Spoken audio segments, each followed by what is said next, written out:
Released in 1998, Lock, Stock and Two Smoking Barrels was director Guy Ritchie's first feature-length film, and it immediately established itself as a classic. It's still comfortably inside IMDb's top 250 to this day, and is definitely worth a watch. When Ritchie followed it up in 2000 with Snatch, starring Brad Pitt, which is still inside IMDb's top 100, it seemed that we were witnessing the arrival of a new legendary director.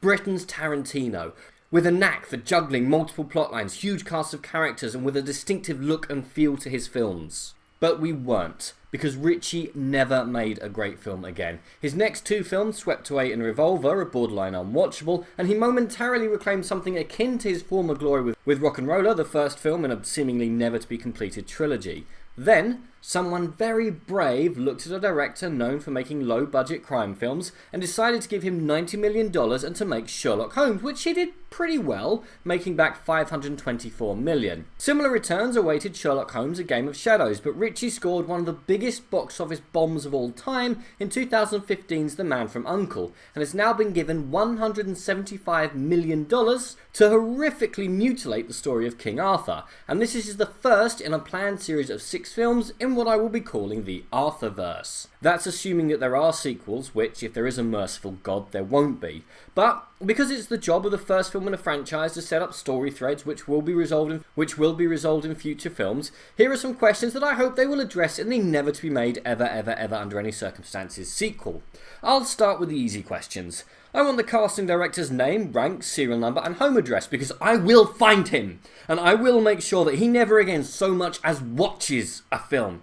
I mean, whose idea was it to cast pretty boy Jude Law as a brooding, tortured, menacing character? Who decided that Charlie Hunnam was an actor instead of an underwear model? In 2017, how is it acceptable that pretty much the only female character has literally no name? And I'm not saying she mentioned it and I didn't catch it. Her IMDb credit is simply The Mage, and the actress playing her has either never interacted with a human being before, or she was deliberately told to deliver more wooden acting than someone in a Shyamalan film. To that end, why is David Beckham giving the best performance in this film? He's awful and appalling, but he's the only actor who looks like he's actually trying. Hunnam looks confused, Lord just looks lost, and as for Mage, I think she's just trying to puzzle out the strange grunts these bizarre two-legged creatures use to communicate. Similarly, was the fight choreographer hired at an anti-violence protest for cripples, or have they only heard of violence by rough description?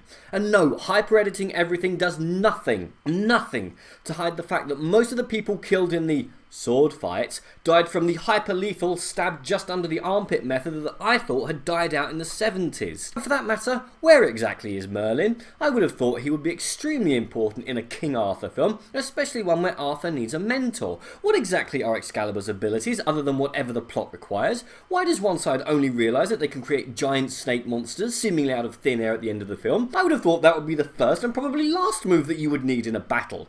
And what the hell are the siren-like things that Law keeps down in the basement, and where did they come from? What is the airspeed velocity of an unladen swallow? Can an African or European swallow carry a coconut? How did a penniless street urchin learn to use a sword? There's a dojo, so we know how he learned to fist fight, but why is there a dojo in medieval England? Why did they use CGI to enhance Keira Knightley's bust? Why does Ritchie seem confused as to whether or not he's making a gritty King Arthur reboot or a gritty Robin Hood reboot? Are strange women lying in ponds distributing swords a basis for a strong and stable system of government? Why does medieval England have access to black powder but no guns? Why is this a better Assassin's Creed movie than the actual Assassin's Creed movie? Why do you hire a great actor in Eric Bana and then only use him for 5 minutes when you would have crushed it as the villain? This is not a good use of your banner. And most importantly, is this film so tragic and pathetic and forgettable that I'm possibly getting it mixed up with other better tellings of the King Arthur legend? This film is a waste from beginning to end. There is nothing to recommend in this dull, grey, poorly cast, acted, plotted, shot and over-edited mess.